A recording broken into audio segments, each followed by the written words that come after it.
finishing a third term is Representative Reyer. Thank you, Madam Speaker. Thank you, members. I know you all who have spoken before me know how odd it is to be standing here giving our last floor speeches. So I want to start by thanking staff. People asked me when I joined in my first year, what was your biggest surprise? And it was, the staff. I had no idea the brilliance, the creativity, the work ethic, the dedication from every staff person, no matter their role, from Pat Murphy to facilities to everybody, all the people I've worked with directly in committee or as my LAs in comms, too many to name, but so much gratitude. You really make this place a home. I want to thank my colleagues on both sides of the aisle. And I didn't know when I came here what it really meant and the weight that we all carry and the level of responsibility. Because people, once they're in, I don't know, make it look easy, I guess. The difficulty and the challenge and the sacrifices aren't evident. So I am so grateful to everyone who's represented before us, here with us, and want us all to be leaving a good legacy for the people to come. I especially want to thank the two people who held the two seats that I did before me, Representatives Lori Halverson and Representative Sandy Mason. I want to thank the people I've had the honor of representing. I still pinch myself that thousands of people are saying, we believe you have our interest at heart.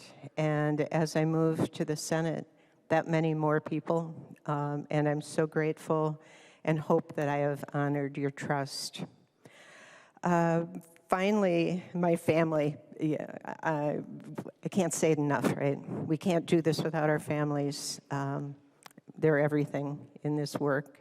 And I just have to say, I love my caucus so much, and I love the Corona class so much. It's amazing to be part of this. So when I came to the House, it was early in COVID. George Floyd had just been murdered. Wildfires were turning our skies orange. And my constituents elected me to fight for justice, for affordable health care for all, and a planet where future generations can flourish. And they asked me to help ensure that Minnesotans can afford their lives rather than enriching corporations and the wealthiest among us.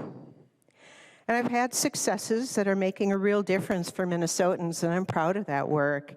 And many of the successes have been bipartisan, and I'm so thankful for the partnership that I've seen in all three of my terms. Debt reform for medical debt and garnishment, making sure kids get treatment for their rare diseases, supporting Medicaid dental system, where dentists can barely stay in business because of the challenges of Medicaid funding.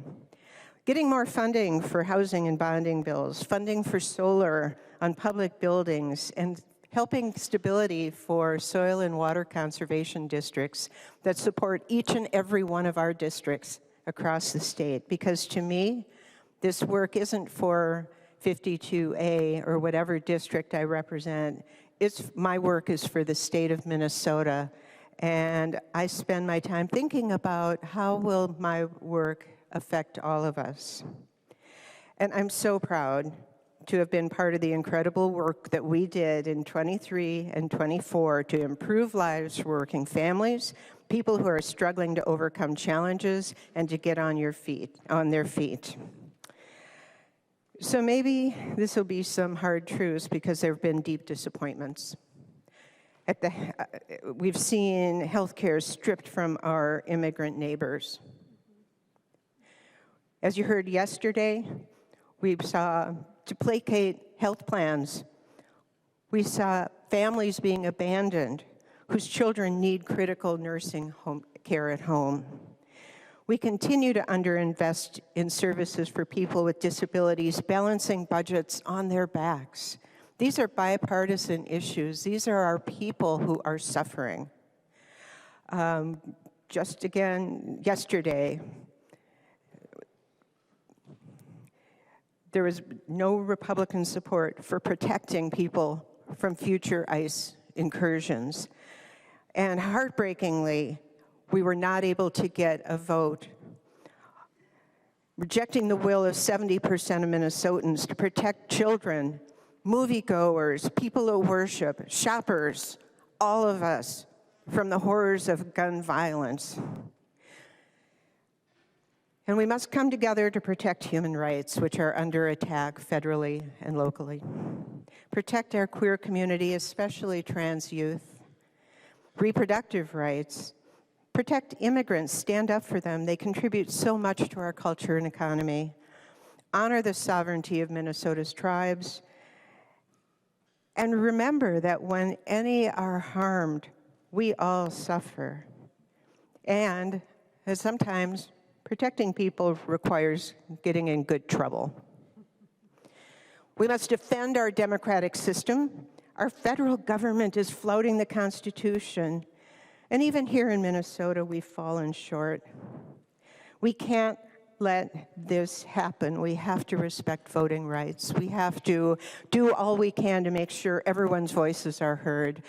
I don't care how people vote. I just want everyone to vote and let the voters decide where we land. So I want to see us respect agreements and honor promises when it comes down to it. So I believe in the power of good intentions. I attribute good intentions to every soul in this room.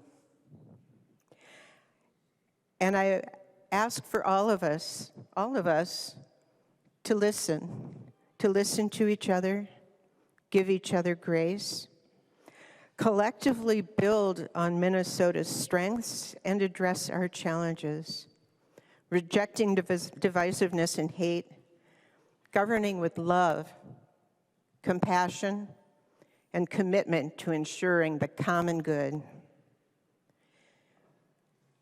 Finally, my thanks to Speaker Emerita Melissa Hortman. You taught me so much by your example of leadership, and I'm forever grateful.